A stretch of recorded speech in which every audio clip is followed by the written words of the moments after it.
Welcome back to my channel Dipshikha's লাইফস্টাইলে তোমাদের সকলকে স্বাগত জানাই। আজ সকাল থেকেই আমার ব্লগটা শুরু করছি। তো আমার বাসি কাজ হয়ে গেছে, এখন স্নান করতে যাব।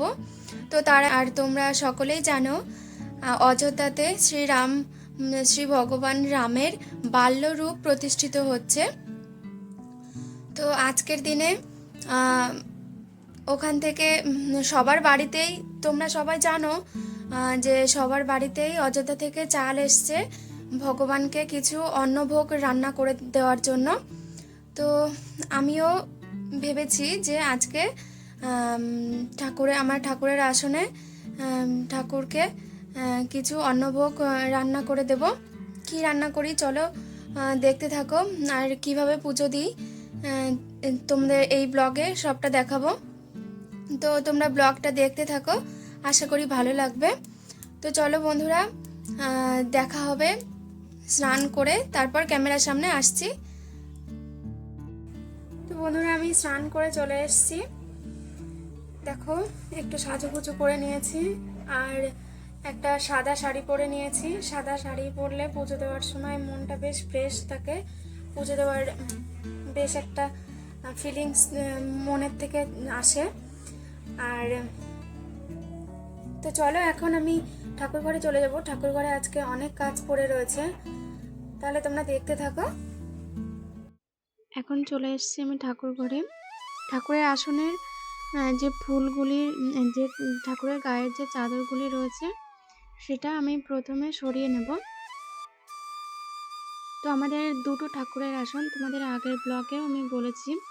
এরপর ঠাকুরের পায়ের বাসি ফুল এবং আসনে যে বাসি ফুলগুলো রয়েছে সেগুলি সরিয়ে পরিষ্কার করে নেব। একটা পরিষ্কার কাপড় দিয়ে আসনটাকে সুন্দর করে ঝেড়ে নেব। ওই আসনটা তো পরিষ্কার হয়ে গেছে, এখন এই আসনটা পরিষ্কার করে নেব। একইভাবে বাসি ফুলগুলো তুলে একটা কাপড়ের সাহায্যে আসনটা ঝেড়ে নেব।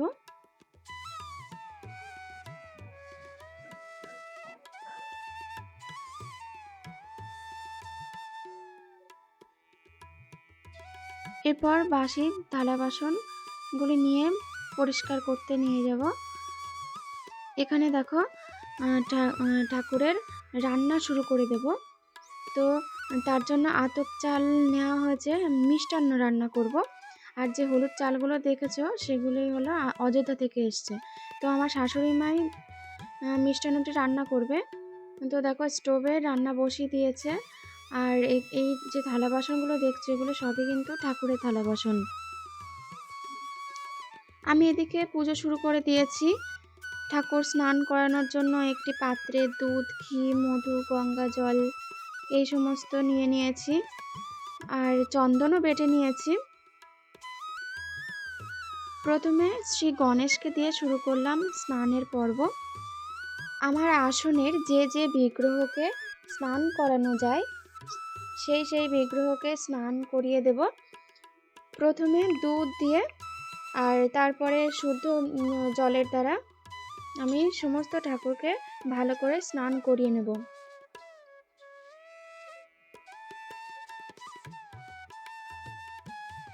তো এরপর ভোলানাথকে দুধ গঙ্গা জল দ্বারা অভিষেক করাবো এবং মুছিয়ে ঠাকুরকে ভালো করে মুছিয়ে আসনে বসিয়ে দেব। তারপর দেখো, শ্রী শ্রী হরিচাঁদ ঠাকুর ও শান্তি মাতাকেও আমি একইভাবে স্নান করিয়ে নিচ্ছি। স্নান করিয়ে মুছিয়ে আসনে বসিয়ে দেব।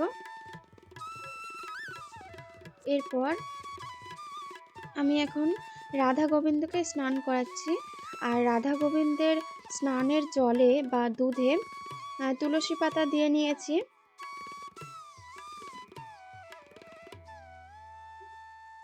এরপর বাবা লোকনাথকেও অভিষেক করালাম।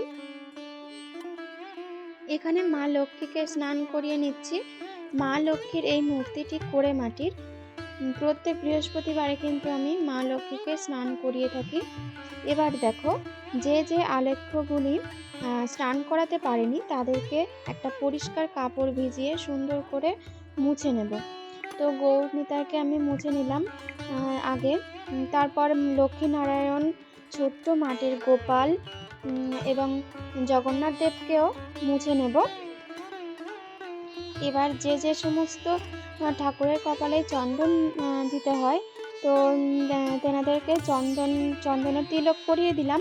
আর যে সমস্ত দেবদেবীর কপালে সিঁদুর দিতে হয়, তো তাদের কপালে আমি সিঁদুর দিলাম।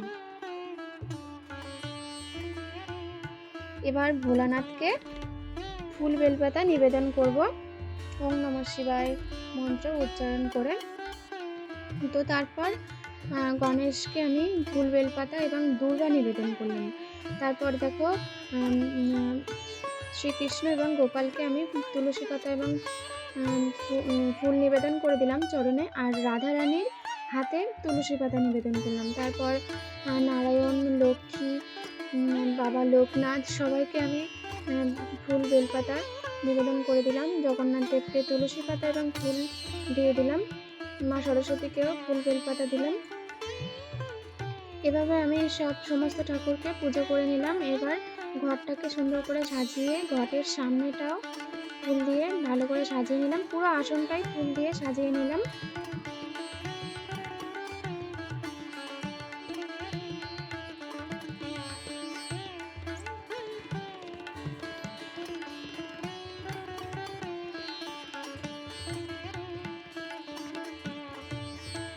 আমি তোমাদের ডিটেলসে পুজোটা শেয়ার করলাম।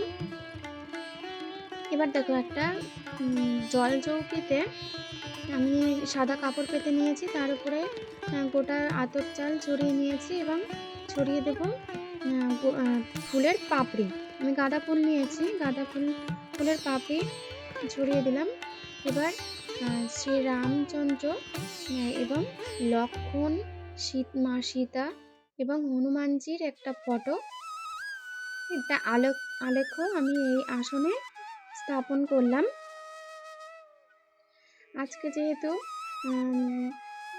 শ্রীরামের উদ্দেশ্যে পুজো দিচ্ছি, তো ওনাদেরকে আমি এই আসনে বসিয়ে সুন্দর করে পুজো দেব। তো রাম এবং লক্ষ্মণের কপালে চন্দন দিলাম এবং মা সীতা ও হনুমানের কপালে আমি দিলাম সিঁদুর। তারপর শ্রীরামের চরণে তুলসী পাতা এবং ফুল নিবেদন করলাম এবং বাকি সমস্ত দেবদেবীর চরণে আমি ফুল নিবেদন করে দেব।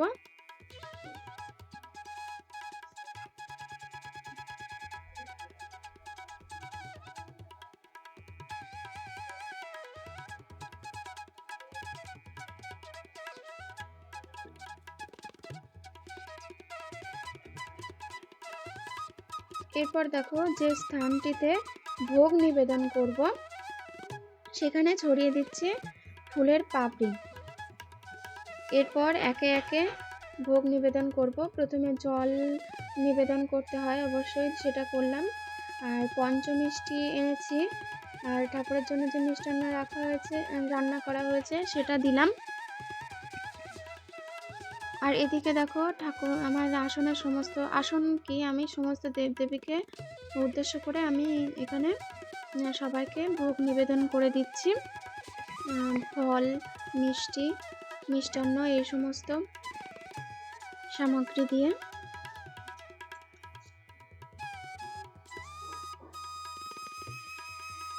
আমি প্রণাম সেরে নিয়েছি। এখন আরতি করে এখন আমার সোনা বাবা আর মা প্রণাম করছে। বাবাই তো ষষ্ঠাঙ্গে প্রণাম করছে, তোমরা দেখতেই পাচ্ছ।